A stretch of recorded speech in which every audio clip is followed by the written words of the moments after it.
Hey everyone, in today's little tutorial I'm going to teach everyone how to change out the lower radiator hose on a Jaguar X type. That's my baby right there.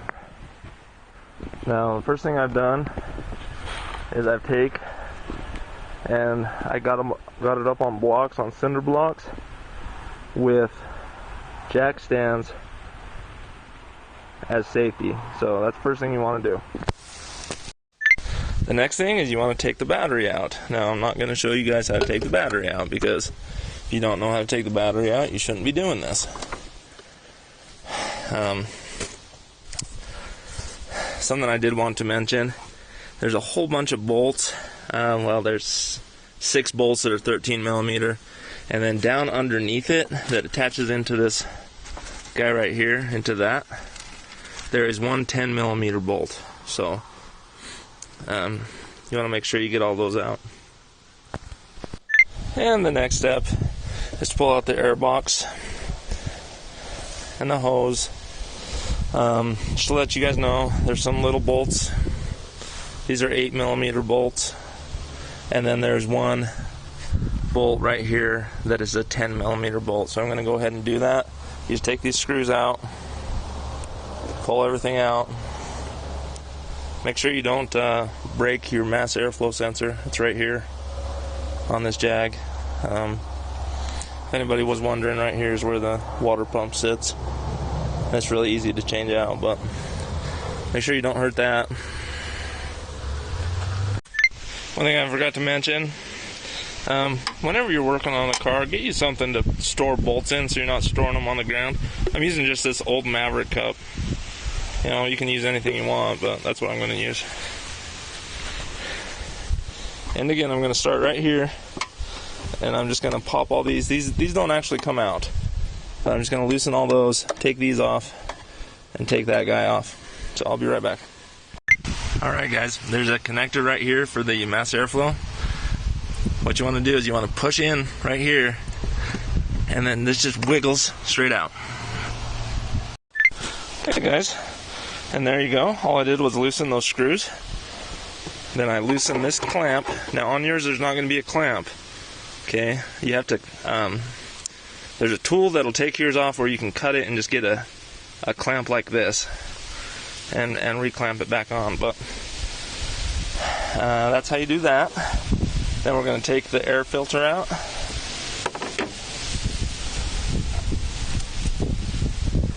And in mine, there's 2 little tiny bolts down there that I'm going to take out. Okay guys, I'm a big fat liar. These are not 8 millimeter bolts. These are 7 millimeter bolts. So get you a 7 millimeter. That one right there though is an 8 millimeter. Alright guys, if your car's not idling very well, or it's racing, acting funny, a lot of times it's this hose right here that has split. Now this is an updated hose, but they used to have just a flat hose. I took my car to the dealership. They wanted $285 to change that out. And all I needed to do was, there's 3 bolts holding on your cover. You take them off. You take this guy and this guy out on the old one. This guy right here is $15 on eBay. The easiest, simplest thing to change out. Alright guys, now you should have 2 bolts right here. These are both 8 millimeter. I lost one, looks like. You have to take these 2 out so this will slide forward. You can also take these ones out. These are all 10 millimeters. But you can also take those out if you want to take this thing off. So, alright guys, so I just took this thing completely off. It turned out that this and these bottom ones were 8 millimeter. These 2 middle ones were 10 millimeter. So how you take this air box out now, you take out these 2 bolts, which I've already taken out. One's right there, one's over there. You push down, or you pull straight up, one of the 2, on the box itself, and it should just come popping out of there. Alright guys, now once you have that out of there, it reveals your upper radiator hose goes back over there and comes over here and into your, I can't remember what that thing's called. Anyway, a lot of these hoses will crack right along this split right here, because this is the T everybody talks about. So it tees and goes this way, and goes straight down. And right down here, you can't really see it. Well, maybe you can. Right down there, it connects to the block, and that's where your thermostat sits. So guys, all for the upper side of the engine. Now let's get down below, and I'll explain what goes on down there. Alright guys, now here we are underneath the car. That's not the right size, but you can see by this that they are, that they are, you can stick a flat blade in them, or you can stick a Torx bit in them.